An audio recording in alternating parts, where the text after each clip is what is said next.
This is your daily tarot story for August 27th, 2018, titled Impediment. So lots of wonderful things have been said about yesterday's Pisces full moon. That it was gentle and healing and clearing, but maybe you're like me and you're weary of the new age oversimplification of moon cycles. Manifest now, release then, blah, blah, blah. Maybe you see that the changing states of the moon aren't control or delete buttons. They aren't even space bars. They're more like camera lenses for your feelings or alarm clocks for your spirit cloaked in flesh. The moon reminds us to ask, where am I in the grand scheme of things? And for a lot of us today, the answer is lost or far from the feelings of home, love, success we've been mentally conjuring. The Pisces full moon has gifted us a distorted message, one that has to be sent and resent because we aren't understanding either a truth too sharp for the illusion we're clinging to or a clue so abstract we discard it in our realism. In today's tarot story, that message takes the form of a recurring tarot card, King of Wands.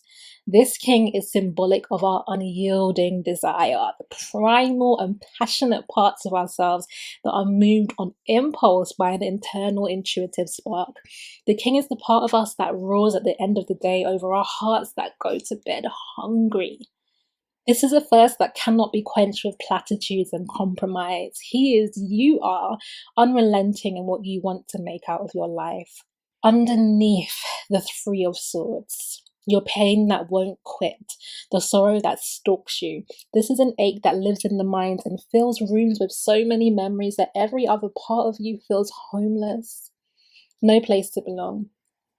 This is the kind of heartache that doesn't actually kill you, it just turns your heart to concrete and makes winter out of your bones.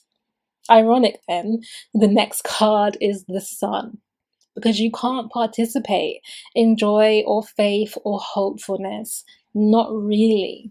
See, maybe some of you fake it. You show up for work, you dance at carnival, you fuck that person you find attractive, you eat good food at that restaurant, you answer your friends' phone calls, and then you go home to your soul thirstiness and your King of Wands love-starved roar.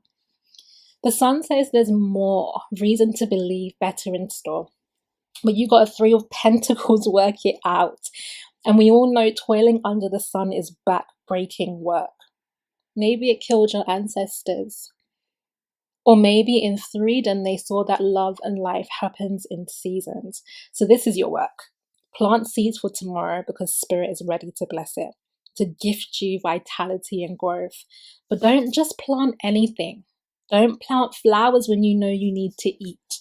None of this needs to be beautiful, but it does need to sustain you. And the King of Wands is unabashed in letting you know what will feed you for generations. Plant in sorrow, reap in joy. Only one of the three pentacles here is yours. The others are the gifts of God, benevolence, and the mutual exchange of community, attracting who and what you are. It's your work to offer yourself to the world in whatever state you are. That's your tarot story for today. The deck I used was the Sun and Moon Tarot by Vanessa Descourt, and the message came through me, Leona Nicole Black. If you would like to get a personal reading with me, you can find that at nicoleblack.com/services. And I put the whole script of today's tarot story on my blog. You can find that at nicoleblack.com/daily-tarot-story. Thank you for listening. So much love.